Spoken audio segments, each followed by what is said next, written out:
Hello everyone, class 8 heritage math exercise 4.2 question number 4 of D दिया गया है। Evaluate यानी गणना करना है 0.003375 का क्यूब रूट फाइंड आउट करना है। यदि डेसिमल में आंसर दिया या क्वेश्चन दिया गया रहता तो हम क्या करते हैं, डेसिमल को रिमूव करते हैं। और जानते ही हैं कि डेसिमल वाले नंबर को यदि फ्रैक्शन में लिखते हैं तो कैसे लिखते हैं, क्लियर है।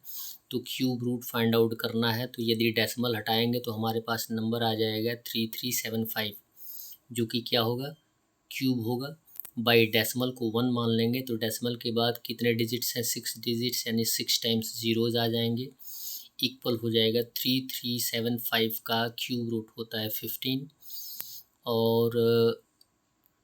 और यहाँ पे यदि 1 के साथ 6 टाइम्स जीरोज होते हैं तो 100 आता है क्यूब रूट, क्लियर है। अब 15 में 100 से डिवाइड कर देंगे तो आंसर आ जाएगा 0.15। क्वेश्चन नंबर बी दिया गया है 4.096। इसके डेसिमल को भी हटाएंगे तो डेसिमल को हटाने पर आ जाएगा 4096। 4096 हमने लिख दिया। बाई डेसिमल को 1 मान लेते हैं, डेसिमल के बाद 3 डिजिट्स है तो 3 जीरोज आएंगे, यानी 1000 हो जाएगा। और 4096 का क्यूब रूट होता है 16।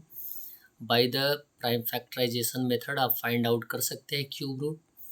और 1000 का क्यूब रूट होता है 100, क्लियर। 1000 का क्यूब रूट 100 नहीं होता है, होता है 10। कितना होता है, 10, क्लियर है।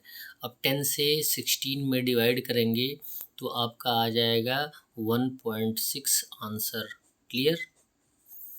नेक्स्ट दिया गया है सी 0.216। 0.216 का क्यूब रूट फाइंड आउट करना है, तो डेसिमल को हटाएंगे तो डेसिमल के बाद 3 डिजिट्स हैं तो डेसिमल 1 के बाद कितना आ जाएगा, 3 जीरोज़ का यूज़ कर देंगे तो आ जाएगा 216 बाई 1000। और यहाँ भी सेम कंडीशन है, 216 बाई 1000 का आता है 10। क्यूब रूट क्या होता है, 10 होता है। 10 से डिवाइड कर देंगे तो आंसर आ जाएगा 0.6, क्लियर है। क्वेश्चन नंबर 5 दिया गया है, if x power 3 equal 804.357, power कितना दे दिया गया, 3 दे दिया गया है, और x क्या दे दिया गया है, बेस, यानी बेस हमको फाइंड आउट करना है। तो क्लियरली हमें क्या करना है, 804.357 को फैक्टराइज करना है, यानी जिस फैक्टर को 3 के पावर के रूप में लिख लेंगे वही x का वैल्यू आ जाएगा। तो यहाँ डेसिमल वाला है, डेसिमल को हटाएंगे तो आंसर आ जाएगा 804357। डेसिमल को 1 मान लेते हैं, डेसिमल के बाद जितना डिजिट होता है उतना ज़ीरो, यानी 1000 हो गया।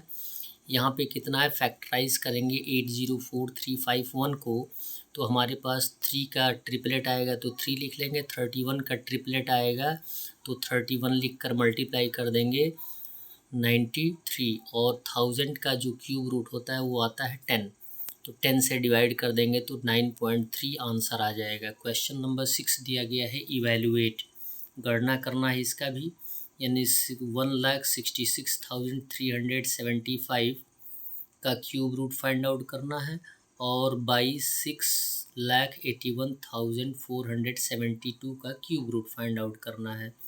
तो 166,375 का क्यूब रूट होता है 55 बाई 68147 का क्यूब रूट होता है 88, क्लियर है, यानी आंसर आ जाएगा 55 बाई 88।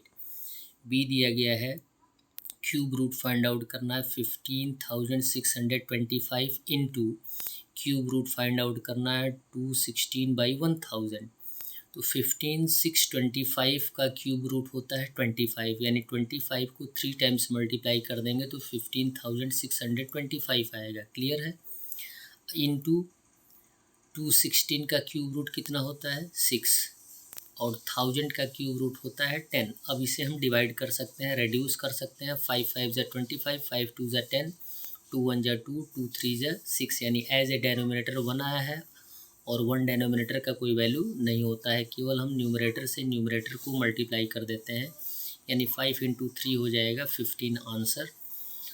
और सी दिया गया है, cube root of 490 into cube root 70 total by cube root of 343। यहाँ पे देखिए 490 का हम क्यूब रूट नहीं फाइंड आउट कर सकते हैं और 700 का भी हम क्यूब रूट नहीं फाइंड आउट कर सकते हैं, या आप ये कह सकते हैं कि 490 परफेक्ट क्यूब नहीं है और 700 भी परफेक्ट क्यूब नहीं है।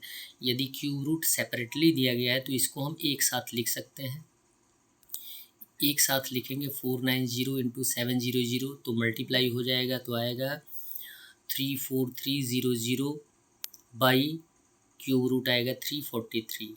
अब यदि क्यूब रूट फाइंड आउट करना है तो 343 का क्यूब रूट फाइंड आउट कर देंगे। यहाँ पे देखिए 343 का क्यूब रूट कितना आता है 7, और 3 टाइम्स 0 है तो 0 आ जाएगा, यानी 70 आ जाएगा क्यूब रूट, और 343 का क्यूब होता है 7।